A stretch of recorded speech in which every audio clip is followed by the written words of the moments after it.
Fala galera, beleza? Léo Trentin na área para mais um vídeo aqui no seu Corneta Diária. E antes de começar o vídeo de hoje, quero fazer um grande agradecimento a vocês que estão acompanhando aqui o canal, independente da plataforma. Se você está vendo pelo Instagram, pelo TikTok, pelo YouTube, a gente está tendo um engajamento bem legal, bastante participação, bastante comentários, principalmente no Instagram.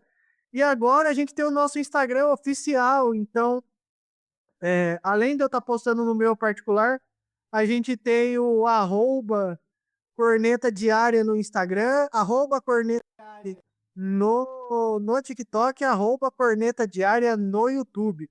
Então, quero realmente fazer esse agradecimento. Eu tenho gravado aqui, não dá para gravar todo dia, mas tenho gravado com uma certa frequência e está sendo um prazerzão gravar conteúdo aqui para vocês por conta de todo o engajamento que está tendo. Está sendo bem legal essa interação. Então, agradecimentos feitos. Bora pro vídeo de hoje. Eu quero falar do corte do Wesley e da convocação do Ederson. Primeiro, para quem viu meu vídeo pós-jogo, eu comentava que se o Wesley fosse cortado, eu levaria mais uma peça de meio de campo, porque eu percebia que a gente estava com uma peça faltando ali na região do meio de campo. E aí, Carlo Ancelotti convoca o Ederson, um jogador que teve pouca experiência com ele, muita gente apostava que ou ele levaria um dos laterais da lista, que seriam o PH e o Vitinho, ou levaria algum jogador já testado por ele. O Ederson foi convocado por ele outras vezes, mas não foi testado. Então, muita gente acreditava que o Andrei seria a peça convocada para esse caso. E assim como muitos, quando eu vi a convocação do Ederson, eu até estranhei.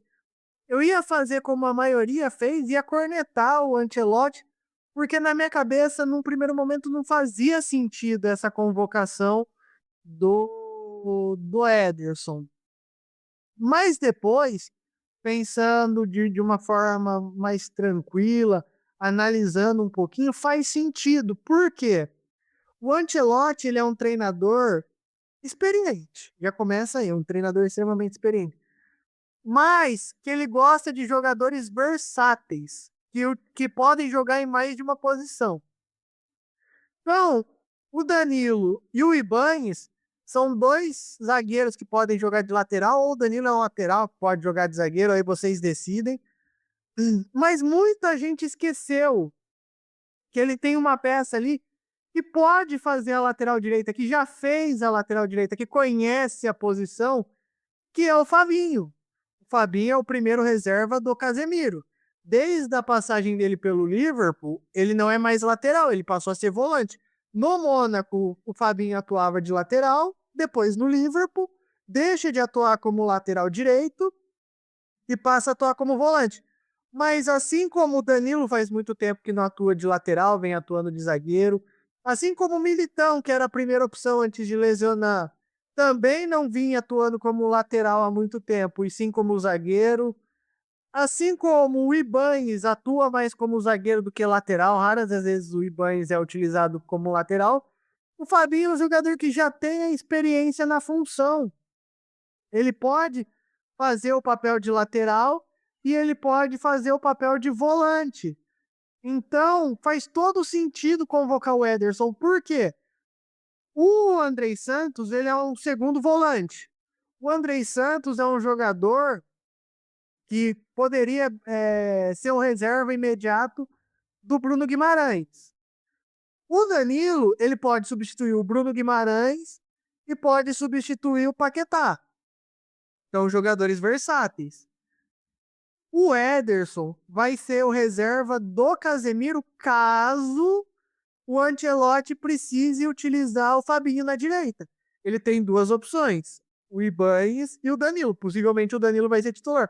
Mas se nenhuma das duas opções agradarem, convencerem, ele tem essa terceira opção. Então, depois que você analisa com todo cuidado, e não como a imprensa toda estudada tem feito, a imprensa do Sport TV, a imprensa do UOL tem comentado, porque todo mundo criticou a convocação do Ederson, todo mundo que eu vi hoje queria a convocação do Andrei, e se você for ver, a maioria são as mesmas características, jornalistas que nunca jogaram futebol, apesar que eu também nunca joguei profissionalmente, mas a gente vê que a característica é a mesma, são só jornalistas estudados que, assim como eu gosto de dar opinião e cornetar, me parece que a imprensa brasileira ganha mais audiência quando corneta e discorda do que quando apoia. Então eles utilizam muito essa tática hoje da corneta, da crítica. Mas eu vi a imprensa criticando muito porque o Andrei estava em praticamente todas as convocações do Ancelotti. O Andrei vinha participando, chegou a jogar como titular com o Ancelotti em algumas partidas, e o convocado foi o Ederson. Só que, de novo, se a gente para pensar, se a gente faz uma análise criteriosa do porquê o Ederson pode ter sido convocado, passa a fazer muito mais sentido a ida do Ederson, porque o Andrei não é esse jogador de marcação, o Ederson é. Tanto que o Ederson está sendo contratado pelo Manchester United como substituição ao Casemiro, que acabou o contrato, está saindo de lá.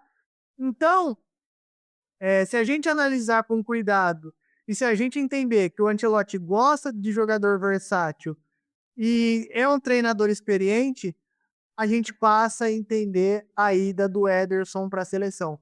Mas e aí, concorda comigo? Discorda? Deixa seu like, deixa no seu comentário se você gostou da convocação do Ederson, se você não gostou. A participação de vocês, como eu disse no começo, tem sido fundamental e logo eu volto com mais conteúdo. Valeu!